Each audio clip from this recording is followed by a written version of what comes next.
भक्तों, जय श्री कृष्णा, राधे राधे। जीवन के भागदौड़ भरे सफर में अक्सर हमारी नज़र घर के किसी सुनसान कोने, रोशनदान या बालकनी पर टिक जाती है। वहाँ हम देखते हैं कि एक कबूतर ने बड़ी शांति से अपनी जगह बना ली है। धीरे धीरे वह तिनके जोड़ता है, एक छोटा सा आशियाना तैयार करता है और उसमें अपने भविष्य के रूप में 2 अंडे रख देता है। ऊपरी तौर पर देखने में यह एक बहुत ही साधारण प्राकृतिक घटना लगती है। अधिकतर लोग इसे अनदेखा कर देते हैं, किंतु क्या आपने कभी रुककर गहरे चिंतन के साथ ये विचार किया है कि इस नन्हे से जीव का आपके घर में डेरा डालना आपके भाग्य और घर के वातावरण पर क्या प्रभाव डालता है? क्या ये महज एक पक्षी की आदत है या फिर प्रकृति की ओर से मिलने वाला कोई गुप्त संकेत? क्या कबूतर का आगमन सुख समृद्धि का द्वार खोलता है या फिर ये आने वाली किसी विपत्ति की आहट है? आज के इस विशेष प्रसंग में हम इसी रहस्य से पर्दा उठाएंगे। सीधा उत्तर देने से भ्रम बना रह सकता है, इसलिए इस गूढ़ रहस्य को हम एक पौराणिक कथा और एक दृष्टांत के माध्यम से समझेंगे, ताकि एक साधारण व्यक्ति भी इसके मर्म को अपने हृदय में उतार सके। समाज में 2 तरह की विचारधाराएं हैं। एक पक्ष मानता है कि कबूतर शांति का दूत है, लक्ष्मी का प्रतीक है, इसीलिए उसका घर में अंडे देना शुभता और बरकत लाता है।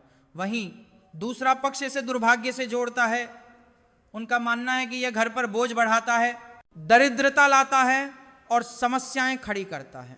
आपने भी अनुभव किया होगा कि जब कबूतर अंडे देता है तो वह वहां दिन रात पहरा देता है। समय बीतने पर चूजे निकलते हैं और फिर उड़ जाते हैं, लेकिन इस पूरी प्रक्रिया के दौरान उस घर में रहने वाले इंसानों के जीवन में क्या घटित होता है?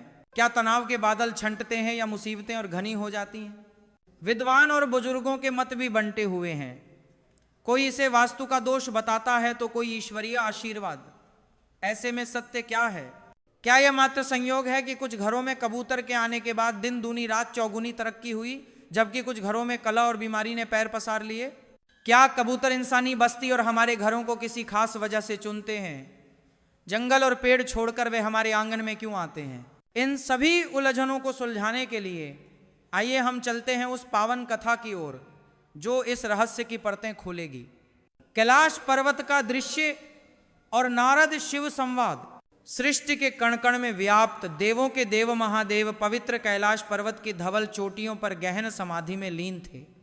चारों ओर अपार शांति थी, केवल शीतल हवाओं का नाद गूंज रहा था। तभी आकाश मार्ग से वीणा की मधुर झनकार सुनाई दी। नारायण नारायण का जाप करते हुए देवर्षि नारद वहां पधारे। नारद मुनि जो त्रिभुवन में भ्रमण करते हैं, आज एक विशेष जिज्ञासा लेकर महादेव के द्वार आए थे। उन्होंने नतमस्तक होकर शिव जी का आह्वान किया। हे कैलाशपति, हे त्रिलोकीनाथ, आपको मेरा कोटि कोटि प्रणाम। महादेव ने धीरे से अपने नेत्र खोले। उनके चेहरे पर एक सौम्य मुस्कान थी।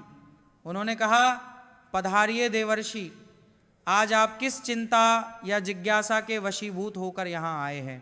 नारद जी ने हाथ जोड़कर विनती की, प्रभु, पृथ्वी लोक के भ्रमण के दौरान मैंने मनुष्यों के मन में एक विचित्र द्वंद्व देखा है। मैंने देखा कि जब किसी गृहस्थ के घर में कबूतर घोंसला बनाकर अंडे देते हैं तो मनुष्य भयभीत हो जाता है। कोई इसे अपशकुन मानकर डरता है तो कोई इसे शुभ मानकर प्रसन्न होता है। प्रभु, सत्य क्या है? क्या कबूतर का घर में अंडे देना उस परिवार के विनाश का कारण बनता है या विकास का? इसका वास्तु और कर्म से क्या नाता है? भगवान शिव गंभीर हुए और बोले, देवर्षि, तुम्हारा प्रश्न अत्यंत प्रासंगिक है। यह केवल एक पक्षी की बात नहीं है, बल्कि यह घर की ऊर्जा, एनर्जी और मनुष्य के मनोभाव का विषय है। मैं तुम्हें इसका उत्तर एक शब्द में नहीं दूंगा, क्योंकि उससे भ्रम उत्पन्न होगा। इस सत्य को समझने के लिए तुम्हें मनुष्य के कर्म, घर के वातावरण और प्रकृति के संकेतों को समग्रता से समझना होगा। मैं तुम्हें एक कथा सुनाता हूं, जिससे यह स्पष्ट हो जाएगा कि कबूतर का आगमन कब वरदान बनता है और कब चेतावनी। नारद जी एकाग्र होकर बैठ गए। शिव जी ने आगे समझाया, देवर्षि, सबसे पहले यह समझो कि कोई भी जीव, विशेषकर कबूतर, किसी स्थान को चुनने से पहले वहाँ की तरंगों वाइब्रेशंस को महसूस करता है। वह उसी स्थान पर अपना घोंसला बनाता है जहाँ उसे सुरक्षा और एक विशेष प्रकार की ऊर्जा मिलती है, लेकिन वह ऊर्जा सकारात्मक है या नकारात्मक, यह उस घर में रहने वाले लोगों के आचरण पर निर्भर करता है। पुराने समय की बात है, एक छोटे से गांव में रघुनाथ नाम का एक अत्यंत सरल और परिश्रमी किसान रहता था। उसके पास धन के नाम पर कुछ नहीं था, बस एक कच्चा मकान, थोड़ी सी बंजर जमीन और परिवार की जिम्मेदारियां। वह सुबह तारे छिपने से पहले उठता और देर रात तक हाड़ तोड़ मेहनत करता। फिर भी 2 वक्त की रोटी जुटाना उसके लिए संघर्ष था। उसकी पत्नी सरला गृहिणी थी और उनके 2 छोटे बच्चे थे। रघुनाथ भले ही गरीब था, पर उसका मन साफ था। वह रोज ईश्वर के आगे सिर झुकाता और बस अपने परिवार की सलामती मांगता।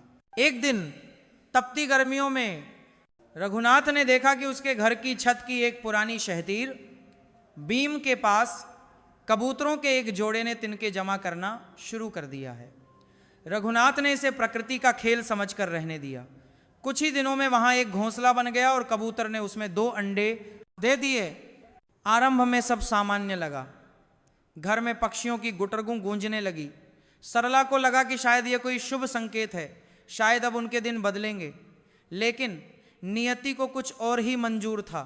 कबूतरों के अंडे देने के कुछ समय बाद ही रघुनाथ के जीवन में उथल पुथल मच गई। अचानक मौसम की मार से उसकी फसल खराब होने लगी। जो थोड़ा बहुत जमा पूंजी थी वह बेटे की अचानक आई बीमारी में खर्च हो गई। घर का राशन खत्म होने लगा।